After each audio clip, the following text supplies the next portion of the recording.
আপনি জানেন আপনি গুনাহ এটা ছাড়বেন না, আপনি জানেন আপনি মিথ্যা বলা ছাড়তেছেন না, সুদ ছাড়েন না, বিড়ি ছাড়েন না, হারাম ছাড়তেছেন না, আপনি জানেন আপনি টেলিভিশন দেখা বন্ধ করবেন না, এরপরে আপনি ডুল্লা ডুল্লা কইবেন আস্তাগফিরুল্লাহ।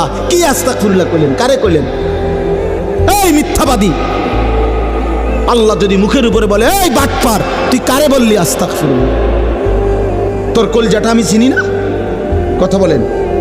মাফ তো চাইবে ওই ব্যক্তি যার বুঝ আসছে যে এটা গুনাহ, আমি ছেড়ে দিলাম, আর করব না, ওয়াদা দিলাম, মাওলা আমি লজ্জিত, আমি মাফ চাইতেছি, আপনি আমারে মাফ করে দেন। আল্লাহ বলেন এমন গুনাহ যদি আসমান পরিমাণও হয় আমি মাফ করে দেব, কিন্তু শর্ত হলো কি করে দিতে হবে? কথা বলেন না, কি করতে হবে? ছেড়ে দিতে হবে, আগে ছেড়ে দিতে হবে, আগে ছাড়ো তো,